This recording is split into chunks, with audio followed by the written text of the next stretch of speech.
Hello everyone. In today's video, we will do pending question of miscellaneous exercise. Question number 13 to 16 हम last video में कर चुके हैं. You can check out the video. So start करते हैं question 17 of miscellaneous exercise of chapter 5. Okay.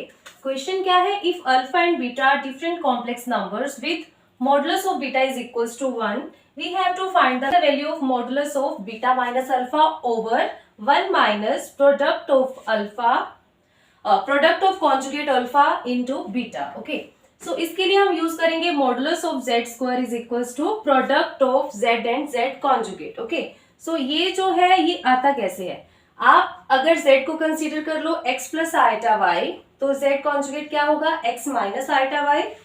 इनकी अगर product करके देखी जाए तो आ जाएगी X square plus Y square. Okay, and modulus of Z square क्या होता है? Modulus of Z we all know that this is square root of real part का स्क्वायर प्लस इमेजिनरी पार्ट का स्क्वायर. ओके, अगर इसका square किया जाए तो स्क्वायर से स्क्वायर रूट कैंसिल हो जाएगा. So modulus of Z square will be equals to x square plus Y square.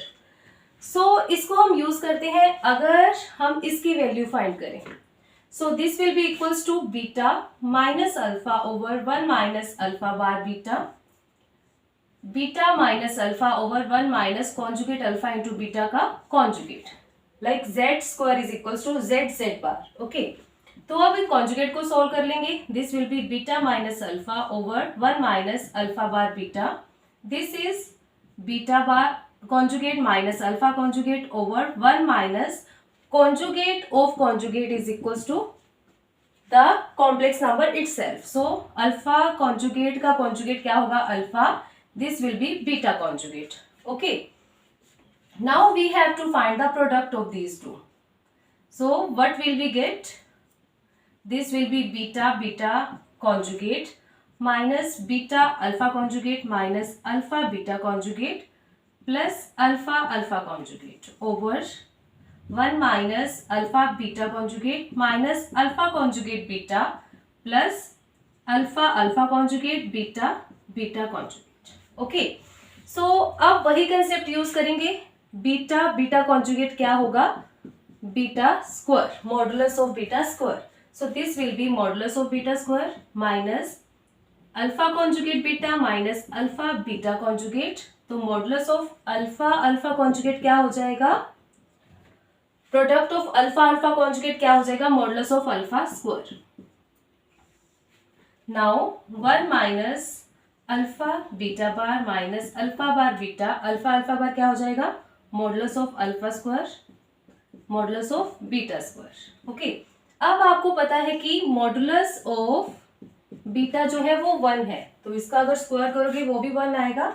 So this will be 1 minus alpha beta alpha conjugate beta minus alpha beta conjugate plus modulus of alpha square. This will be 1 minus alpha beta conjugate minus alpha conjugate beta and अगर इसकी value 1 put करो तो ये आ जाएगा modulus of alpha square. So you can observe that numerator and denominator are same, so answer will be 1. Okay, अब answer 1 आ गया. That means modulus of beta minus alpha over 1 minus alpha conjugate beta, इसका modulus क्या आ जाएगा? 1.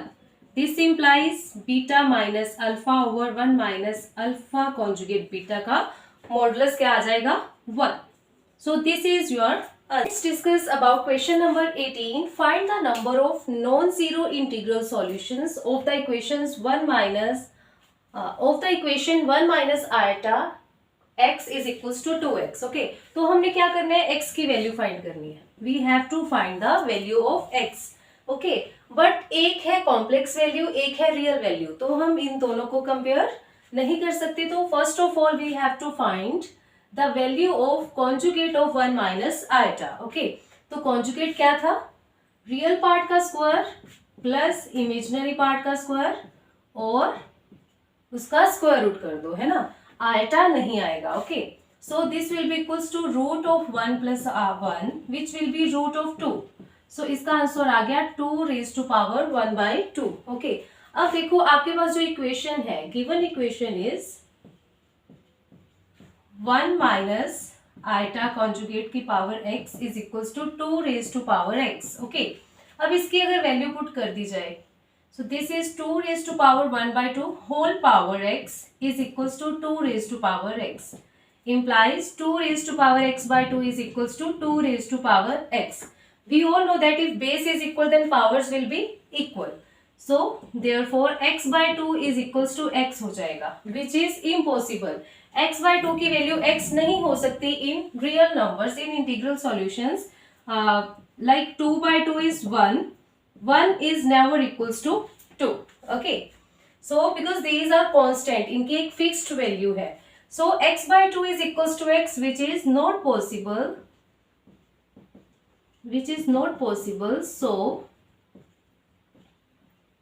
this has 1 minus iota raised to power x is equals to 2 raised to power x has no non-zero integral solutions.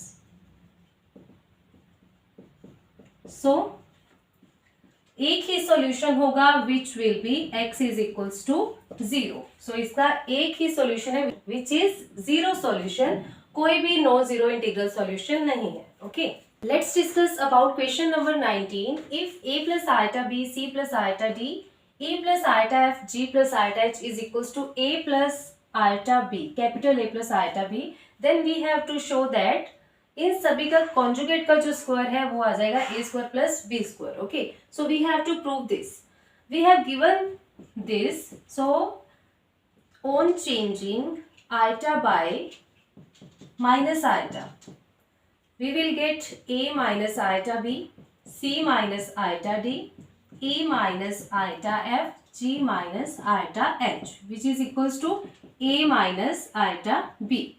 Let's consider this is equation 2. Okay, on multiplying equation 1 and 2 we get a plus iota b into a minus iota b, इन दोनों की product हो जाएगी. c plus iota d, c minus iota d, इन दोनों की product. e plus iota f, e minus iota f, also g plus iota h, g minus iota h, which is equals to a plus iota b, a minus iota b. Okay, we know that this will be equals to a plus b, a minus b is equals to a square minus b square. और simply अगर आप product भी करोगे तो क्या आ जाएगा, iota वाले कैंसिल हो जाएंगे. So answer will be a square plus b square. Okay, एक हम सोल्व करके देख लेते हैं. Like a into a is a square plus iota a b minus iota a b minus iota square b square. Okay, so this will be equals to a square minus iota square b square, but iota square is -1, so ये minus minus plus हो जाएंगे तो ये value आ जाएगी. Okay, similar way से c plus iota D वाले की वैल्यू आ जाएगी C square plus D square, and value of this will be e square plus h square, g square plus h square, which will be equals to capital A square plus b square. That's what we have to prove. Okay, so ये आपका solution है question number 19 का. Okay, let's discuss about question number 20. If 1 plus iota over 1 minus iota raised to power m is equals to 1, then we have to find the least integral value of m. So m की value find करनी है अगर ये condition given है. Okay, सो अगर इस type की आपके पास कॉम्प्लेक्स फॉर्म हो तो आप सबसे पहले इसको कन्वर्ट करते हो स्टैंडर्ड फॉर्म में, है ना. तो स्टैंडर्ड फॉर्म में कन्वर्ट करने के लिए क्या करते हो, जो भी डिनोमिनेटर में कॉम्प्लेक्स नंबर है उसका कॉन्जुगेट मल्टीप्लाई और डिवाइड करना है उसी नंबर से, है ना. So this will be equals to 1 plus iota whole square over 1 minus iota 1 plus iota. So a plus b square is equals to a square plus b square plus 2ab over a minus b. A plus b is equals to a square minus b square. So this will be equals to 1 minus 1 plus 2 iota over 1 plus 1. This will be 2 iota over 2 which is equals to iota. Okay, so इसकी value जो है वो iota आ गई. So 1 plus iota over 1 minus iota raised to power m जो है वो हमें 1 given है. We have to find the value of m. Okay, तो इसकी वैल्यू हमारे according 1 raise to power m आ गई which is equals to 1. Okay, तो यहाँ पे आपके पास क्या आ जाएगा, आइटा 4 जो है वो हमें पता है 1 होता है, iota 4 raise to power m/4 is equals to 1. Okay, this implies iota raised to power 4 is 1. 1 raised to power m/4 is equals to 1. This implies base same है, power same हो जाएगी. This implies m/4 is equals to 1 implies m is equals to 4. So m is equals to 4 is the least integral value of m. Okay, if this condition is given. So students, that's all about this lecture. We have completed chapter 5 according to your new syllabus 5.1 to miscellaneous exercise, and all the concepts are already completed in the previous videos. You can check out the playlist of sets, relations and functions and complex numbers. Kindly suggest me the new topic which you wanna study. So stay tuned for the upcoming videos. Thanks for watching.